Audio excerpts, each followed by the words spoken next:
dalam kemenangan. Hari ini kita akan belajar firman Tuhan dengan topik jaga hatimu. Wahyu 3 ayat 20 berkata, "Lihat, aku berdiri di muka pintu dan mengetok. Jikalau ada orang yang mendengar suaraku dan membukakan pintu, aku akan masuk mendapatkannya. Dan aku," dikatakan, "aku akan makan bersama-sama dengan dia, dan ia bersama-sama dengan aku." Tahukah saudara bahwa gambaran pintu ini itu berbicara mengenai hati kita? Perlu Anda ketahui bahwa pada zaman dahulu, yaitu pintu memiliki bentuk yang seringkali dibuka dari dalam, saudara.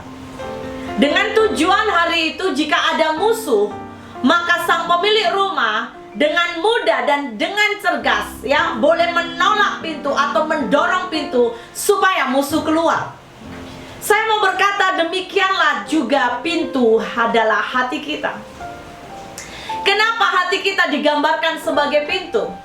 Sebab Tuhan telah memberikan kehendak bebas kepada manusia. Ingat saudara, Tuhan kita adalah Tuhan yang adil. Jadi Andalah pengendali hatimu. Andalah yang memegang kunci daripada pintu hatimu. Oleh karena itu, kenapa Amsal 4 ayat 23 memberikan sebuah peringatan buat setiap kita. Dikatakan, "Jagalah hatimu dengan segala kewaspadaan, karena dari situlah terpancar kehidupan." Saya tidak tahu apa yang menjadi perkara dalam hatimu, tetapi dengar ini, bahwa pengendali pintu hati kita adalah kita sendiri.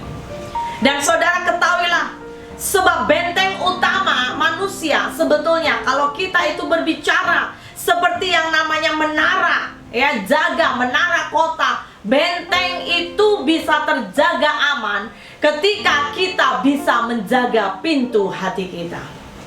Sebab kita diberi kehendak bebas oleh Tuhan untuk bisa memegang pintu. Oleh karena itu, saya yakin saudara sangat familiar. Beberapa ayat di Alkitab juga berkata, Yesus mengetok.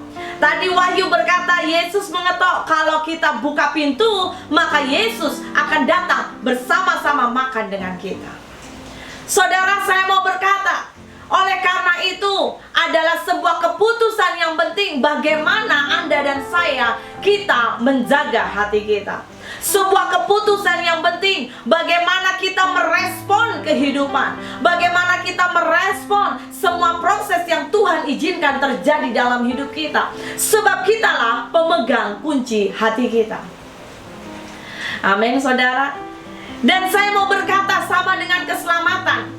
Jika seseorang menutup pintu hatinya kepada anugerah, maka Yesus juga tidak boleh berbuat apa. Oleh karena itu kita perlu berdoa, Yang perlu kita doakan untuk kepada keluarga atau orang-orang yang kita kenal yang belum menerima keselamatan adalah berdoa agar Roh Kudus jamah hatinya. Roh Kudus menginsafkan, karena pekerjaan Roh Kudus menginsafkan manusia berdosa.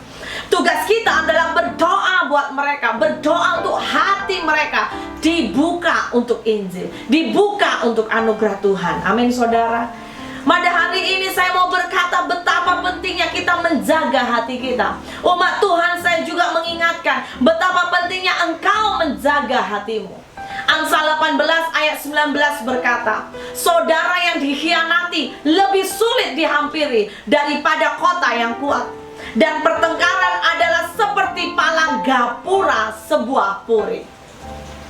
Tahukah saudara, ayat ini sebetulnya menggambarkan bahwa tanpa kita sadari kalau orang itu sering dihianati, orang itu sering disakiti, orang itu sering dilukai, pasti sebuah kecenderungan manusia muncul bahwa orang itu paling suka menutup diri. Dia akan menutup diri dari masyarakat, dia akan menutup diri dari community, dia akan menutup diri dari keluarga tanpa kita sadari. Kenapa? Karena dia mungkin sering dilukai, dia sering disakiti, ditambah karena ada beberapa jenis orang yang mereka belum terlatih, belum mendidik hatinya, sangat mudah sekali membuka pintu hatinya. Oleh karena itu saya mau berkata buat setiap umat percaya, ya, mari, saya mau berkata, mari dan mari. Biar pintu hati kita, engkau yang memegangnya, engkau harus buka untuk Tuhan. Oleh karena itu saya mau berkata, sama dengan sebuah kekuatan dari benteng. Bagaimana benteng itu bisa mengalami kekalahan, harus diawali, ya, biasanya diawali dari apa? Pintu gerbang. Hatimu, hatiku, hati kita adalah pintu gerbang. Sekalipun istana itu tinggi dan kuat, tetapi ketika pintu itu terbuka untuk musuh masuk, maka kecenderungan besar yang terjadi adalah kekalahan. Tetapi saya mau berkata, saudara yang terkasih, oleh karena itu kita perlu Yesus, kita perlu Roh Kudus. Ya, pintu itu berbicara perkara yang sangat penting. Pintu berbicara mengenai pintu hati kita itu penting. Sebab pintu hati kita, saya mau berkata, itu adalah tempat masuk. Bagaimana baik roh jahat atau roh yang ilahi bisa masuk dalam hati kita. Sebab kita tahu, kita sadar, di dalam alam roh kerajaan ada dua, yaitu alam roh yang jahat atau kerajaan terang dan kerajaan gelap. Persoalannya adalah pintu yang mana, atau bilakah kita membuka pintu? Apakah engkau membuka hatimu kepada kuasa gelap, atau engkau membuka pintu kepada roh yang ilahi, perkara-perkara yang ilahi? Jadi mulai hari ini, mari kita hati-hati saudara. Bagaimana engkau merespon perkataan orang, bagaimana engkau merespon sebuah tindakan orang. Apapun proses yang terjadi dalam hidupmu, mari responi dengan benar. Sebab ingat, sebab engkaulah yang memegang kunci hatimu. Amin. Ya, amin. Saudara katakan yes, haleluya. Tiap hari kita diberikan sebuah pilihan dalam hidup. Ya, saya berdoa agar kita selalu memilih yang terbaik. Kalau engkau disakiti, apa pilihanmu? Ya, kalau engkau dilukai, apa pilihanmu? Apakah kita mau tersinggung ataukah kita mau dilukai? Itu semua adalah pilihan kita. Apakah mungkin kita marah? Ya, dan kemarahan yang tanpa terkendali, tanpa kita sadari, itu sampai kepada medan peperangan, yaitu pikiran, sehingga kita berbuat dosa.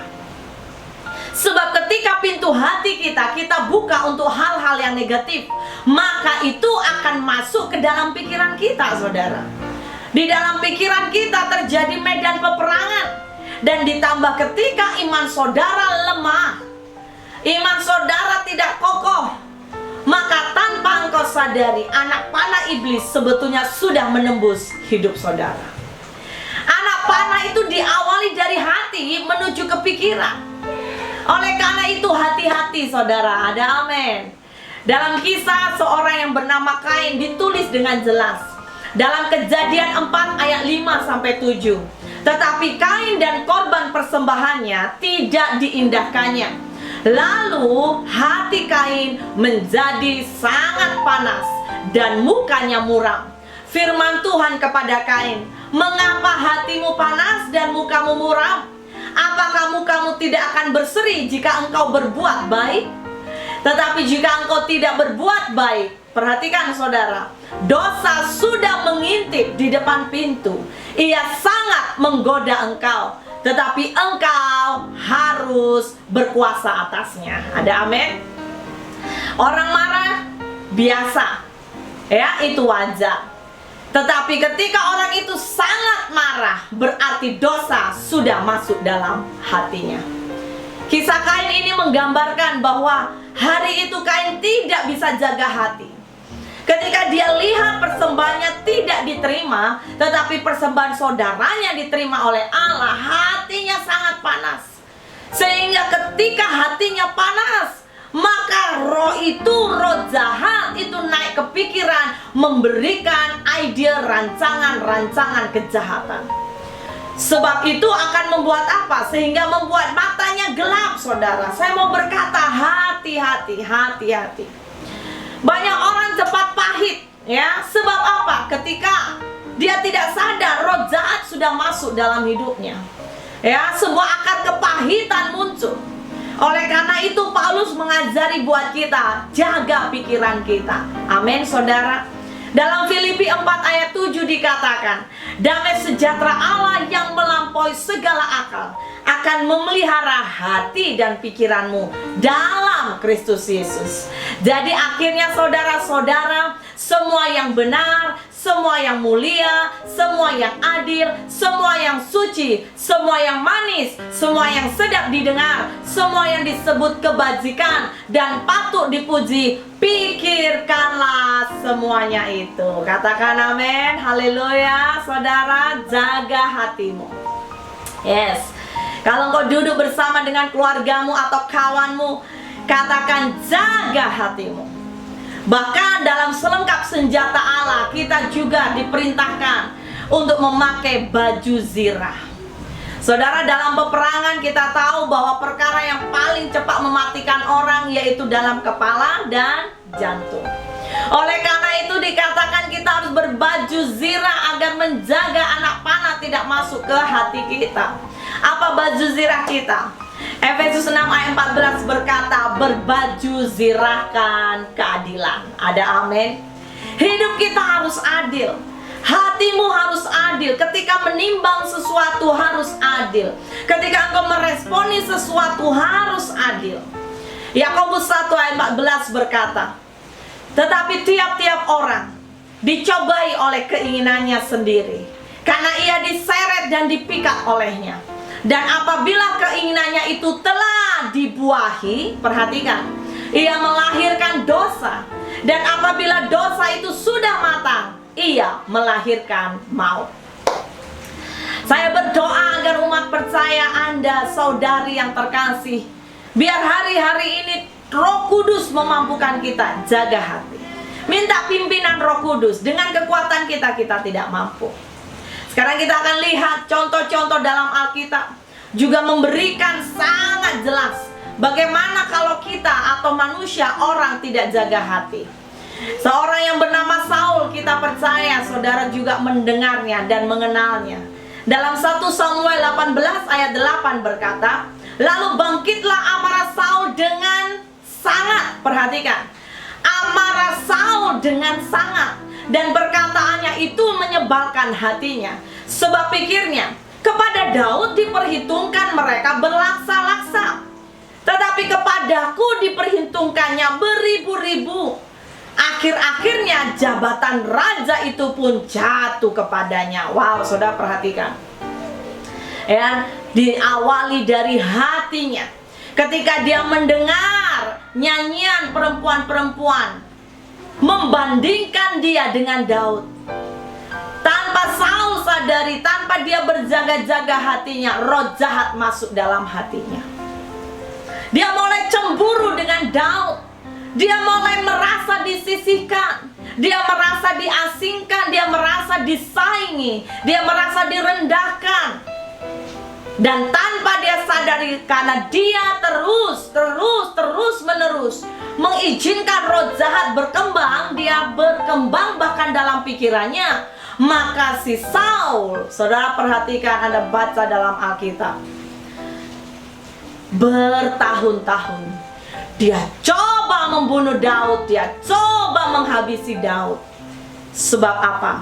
Sudah ada akar kejahatan di dalam hatinya. Demikian juga Haman. Dalam Ekser 3 ayat 5 berkata, ketika Haman melihat bahwa Mordekai tidak berlutut dan sujud kepadanya, maka sangat panaslah hati Haman. Saudara, lepaskan semua yang kotor dan yang panas hati dalam hati saudara. Mari minta Tuhan, basuh hatiku Tuhan, tahirkan hatiku Tuhan, agar hatiku tidak membuka pintu terhadap kuasa jahat, tapi biar hatiku terus disirami oleh kuasa Roh Kudus. Amin, saudara. Ya, Yakobus 1 ayat 19 sampai 20 mengingatkan, saudara-saudara yang aku kasihi, kamu tahu bahwa setiap orang haruslah cepat mendengar, tetapi lambat berkata-kata dan lambat naik marah. Orang yang marah tidak dapat melakukan perkara baik dan menyenangkan hati Allah. Amin. Lamban marah. Jangan cepat marah, tapi lamban marah. Efesus 4 ayat 26 hingga 27. Jika kamu marah, janganlah biarkan kemarahan itu menyebabkan kamu berdosa. Janganlah marah sepanjang hari. Janganlah berikan peluang kepada iblis. Haleluya. Dengan jelas firman Tuhan memberikan kita guide, penuntun. Jangan marah lama-lama. Amin, saudara. Siapa yang hari ini engkau marah, ayo cepat bereskan di hadapan Tuhan. Sekarang kita akan lihat bagaimana kita mau dibebaskan dengan perkara hati. Yang pertama, belajar naikkan doa kepada Tuhan. Teriak. Kalau engkau merasa sakit hati, mulai teriak. Ya, minta, katakan dengan jujur di hadapan Tuhan, basuh hatiku. Kedua, naikkan penyembahan. Ya, ketiga, naikkan ucapan syukur. Supaya hatimu pulih, saudara. Relakan hatimu ditegur Tuhan. Ucapan syukur itu akan mengundang aliran Roh Kudus mengalir dalam hatimu.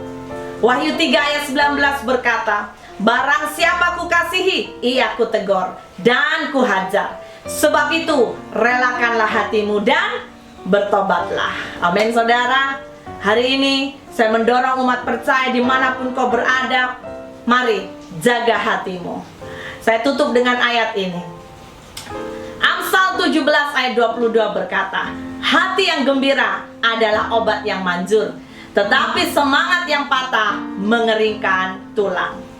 Ada banyak penyakit sebetulnya bisa karena apa? Sebetulnya karena kondisi hati kita yang salah. Oleh karena itu Anda mau sehat? Jaga hatimu. Mari kita berdoa.